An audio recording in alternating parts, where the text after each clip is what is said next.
Hi everyone, welcome back again to another series of middle game strategy. Today is about the wonders of pass pawn. Now, a very quick intro. A pass pawn is a pawn that does not have any opposition in front and adjacent that can oppose its promotion. Technically speaking, they can run free to promotions and usually will require heavier pieces like a knight, bishop, rook or a queen to stop them. With that said, these are all pass pawns. Now, the idea of pass pawn is crucial, at least from the intermediate players towards expert and beyond. This is so because as we get stronger and don't blunder pieces, our opponent are also growing stronger and don't blunder pieces. And so most of the time you will see pass pawns really dominates the course of a won game. I mean, just look at recent games, right? And also look at GM's game, for example. And you'll see a pattern that most of the game are basically won by pass pawns. And that is one side has a pass pawn and one side has to defend like crazy, and eventually fail and lost the game anyway. Alright, now to the main business. There are really only two principles, if you will, regarding pass pawns. And the first one is to push it if you have a pass pawn. You gotta push. It's that simple. You gotta push to promote and to win the game. The next principle that goes hand in hand with this one is also, a pass pawn on the 7 is worth a rook. And so this principle is not really figuratively about a rook, but more about the fact that you have to be ready to sacrifice pieces to get your pass pawns going. But let's just go ahead and see what this actually means in the real game. For example, in this very simple position, and I promise there'll be a harder one later on, but this game is clearly better for white, because one pawn advantage here for white is ready to be pushed and be promoted. And so if you think that the rook here is very active and the king is very active, then so this is probably a draw, because there's no way you push that pawn. You are basically very wrong, my friend. Because what you want to do is you want to protect this pawn first, and try to bring your king to support this pawn to promotions. On the other hand, you also want to create weakness for white right here, by forcing him to move the move that he doesn't want to do. Now hey, we have weaknesses right here again on g6. And so this is really what you should do as white, or if you're on a side with a pass pawn, is to always create weaknesses for your opponents to defend. And so here after king to e3, pawn to d4, this pattern is just going to be repeated where I attack your weaknesses and I push my own pawn, bring my own king as well, of course. Rook to e6, king to d3, rook to e1, rook to g3, again attacking, tickling the weaknesses here on g6. After rook to e6 back, rook to e3 trying to trade the rooks, and after rook to d6, we see rook to e5, controlling the 5th rank, getting ready to push that pawn as well. After rook to a6, pawn to a4, and see how we're making progress right here on the queen side, on the center, and potentially on the king side as well, while black's just moving his rook back and forth right here on the 7th and on the 1st rank. Black can go rook to f2, but after rook to e2, protecting, pawn to b4, and yeah, you see, we're just protecting weaknesses while trying to actually push our own pawn to promotion. And so this pattern will reoccur itself again until the fact that, you know, the pawn has reached 7 and there's nothing that black can do and he resigned his position. And so this is really the easy part, right? When you have a pass pawn, you just push it, easy peasy. Get your king involved, get all your pieces involved to support that pass pawn to promotion. So that's the first principle, easy peasy. I won't really waste time on something that is very easy to do, or at least in principle is very easy to do. But in this position, playing as black, what do you think that black should do here after white plays the move pawn to a6? As you can see, both sides are having pass pawns right here, and so both sides are on the race to see which pawns are faster and can promote quickly to a queen right here and checkmate the other opponent. Try to pause the video here to see what black does in this position, and try to incorporate some of the principles that I mentioned in the first part of the video. And hopefully you saw that pawn to c2 isn't going to amount to anything, because rook to b2, you're just losing a pawn right here, not very good. And if you thought about pawn to d3, sacrificing the rook here on b7, these are not pretty bad, right? Because considering you have pawn to d2, trying to march up the pawn forward, you probably are winning. The problem is white has rook to g1, getting the rook out, trying to take you as well next turn. You have to move the rook away. And after any of these square along the 8th rank, let's say rook to b8, there's already rook to c5, trying to take the c5 pawn. The rest of the pawn won't survive as well, the base pawn's already fallen. I mean, you can't push any of these pawns, right? Because pawn to c2 is just rook to c2. And either pawn to b1 or pawn to d1 can be met by rook to d1 or rook to b1 respectively. The only move again for this position is rook to g8, trying to trade off the active rook right here, but this is also just very difficult move to find. And even after rook to g8, you queen, you still have to find a resourceful move not to lose this position, or not to draw this position really. Because after rook to h8 in this position, you cannot take due to queen b8 check, and perhaps you get perpetual here with, let's say, king to g7, queen to c7. Yeah, this is not clear.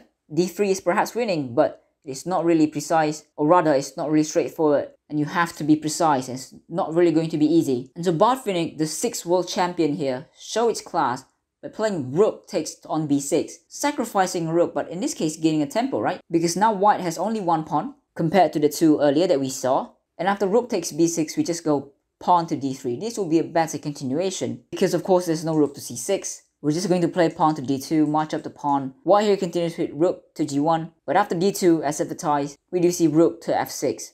Now this will be easier endgame to navigate through, I guess, because the only threat right here, as you can see, is the perpetual check that white's trying to do here. The rook is controlling the g-file, and so really the rook on f6 here can come and check back and forth. So let's say if you play pawn to c2, trying to promote, which is a good move by the way, but here there's rook to f7 check, and after king to h8, there is rook to f6 trying to check this way instead.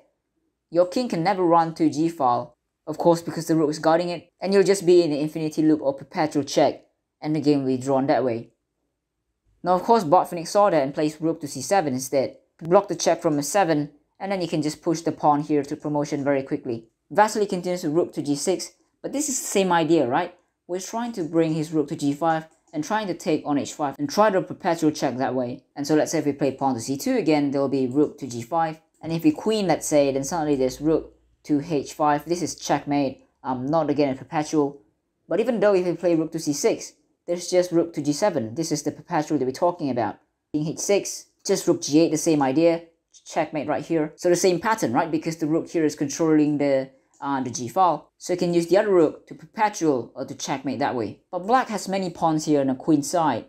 So you can deflect one of the rook here on g1 by playing pawn promotion.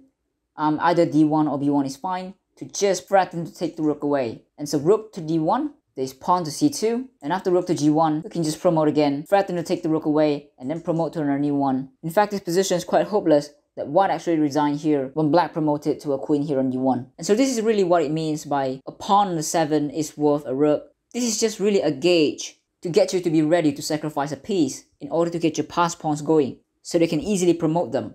Imagine if black does not actually sacrifice the rook here on b6 and chose to instead do pawn to d3. This will be another endgame that is really just very difficult to handle. And if you're not experienced, perhaps you just lose this. I mean, with the pawn promoting, with the rook coming to g1 and trying to prepare that way, it seems like the only way to get out of this easily is to sacrifice a piece, and black did just that with rook to b6. Truly just marvelous. And now the final game in the video today are perhaps in no way better than Game of Century by Fischer and also Immortal Game by Kasparov. However, the fact that this game once become the center of attention in chess world really shows us that women can really play excellent chess, despite what haters might say about them. It is really of no wonder that women's chess don't thrive, because there's no acknowledgement in the first place. And so that means no incentive, no motivation, such that we see a decline in women's chess that we see today. In any case, this game will become a perfect tribute for women's chess, and it is played in the World Championship match between Humpy Koneru and Natalia Zhukova. Now as you probably can see, black is the one who is trapped in this position, white side has kingside space, and also central pressure to take on d5 right here. But black's the one up a pawn right here, and the next move she played, which is queen takes on d3. Now 2 pawns in advantage, but also the pawn here on c2 is very strong, it is a passed pawn, although being blocked by the queen here on d2, and also the rook here on c1. But it turns out that taking on d5 that we discussed earlier was probably a biggest mistake that Humpy Koneru did that cost the game. The move that is more persistent perhaps might be pawn to f5, just cutting away this bishop from this diagonal that is supporting the pawn apparently. But even after queen to f2, pawn takes e4, as you can see the rook is pinned down right here on d4, the rook has to trade, and after queen takes on d8, pawn to g6, okay, white might be up a piece right here, but she is down so many pawns, perhaps might have some chances to hold on to the game. Instead what she did was pawn takes on d5, and here Natalia found a very nice maneuver with queen to b2, and after seemingly rook to b4, normal move attacking the queen supported by the queen on d2 right here, it was this move that actually got the attention of the media. Would you like to pause the video and find the move and also the continuation yourself to see if you can actually think like Natalia in this game? Natalia plays queen takes c1, giving up the queen for a rook here on c1. He's not worried about losing his queen because the pawn here will still be alive, supported by the bishop. And as we discussed about the concept of passed pawn, it will require heavier pieces like a rook or a queen here. I mean, white will have to actually sacrifice a rook or a queen to actually get back the pawn on c2, which is technically not worth it. Natalia continues with rook to b8, right? Just very simple follow-up. She looks to infiltrate on the b file right here and hope to promote a pawn. And so let's say if white takes the rook on b8, if black takes the rook on b8, the next move will be rook to b1 and there's no stopping it. Queen to d2, let's say rook to b1, check, and then there's queen next move. Humpy Koneru defended with bishop to e4. Idea is obviously if black takes the bishop here on e4, there'll be rook takes e4, and even if rook to b1 right here, there'll be rook to e1, defending the queen here on c1, and taking the queen here won't be actually a win for black. In any case, I think white will have a sufficient defense towards the promotion of the pawn. So obviously Natalia did not take the bishop on e4, instead took the rook here on b4. As you can see now, there's double attack on this bishop on e4. The bishop has to move, so it grabs a pawn here on c2. But after rook to c4, the bishop will be lost next turn. It is pinned down to the queen right here. And so no matter what white does in the next turn, it will be lost. And so really white here still finds a creative defense. She plays pawn to f5 here, attacking the bishop on g6. But the real idea is after bishop takes on f5, which is what Natalia played, Humpy Koneru can place queen to f1. Now switching gears to attack both these pieces instead. So at least one of the pieces has to be lost. Now Natalia took with the rook on c2, giving away the bishop on f5, but in return was able to get two rooks versus a queen that perhaps does nothing in this position even after queen to f6 check, king to g8 with a passed pawn here on the a file that is ready to be promoted to a next lady. Over to the king side we have two pawns versus two pawns each, and perhaps there will be no breakthrough whatsoever for white. And right in this position, after Natalia plays king to g8, Humpy Koneru resigned.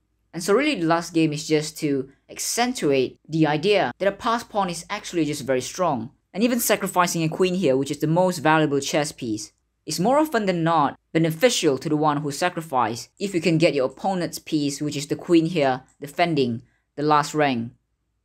The rook and queen is also known to be a very bad piece to defend a passed pawn from promoting, and so if you can get a pawn to a 7th rank, or in this case from black is to the 2nd rank, more often than not I would recommend you to actually just sacrifice a piece, look for a piece to sacrifice, it may be a rook, it might be a knight, whatever, to actually bring your pawn to home run. Right, that is all about promoting passed pawns. There will be a video about how to make a passed pawn in a middle game, or at least the guideline to actually try to make a passed pawn in a middle game. So make sure to check that out. Check the end screen as well if anything, or the description below. As usual, if you like this video, please click on like button. It will mean a lot to me. Otherwise, thanks very much for watching. See you soon.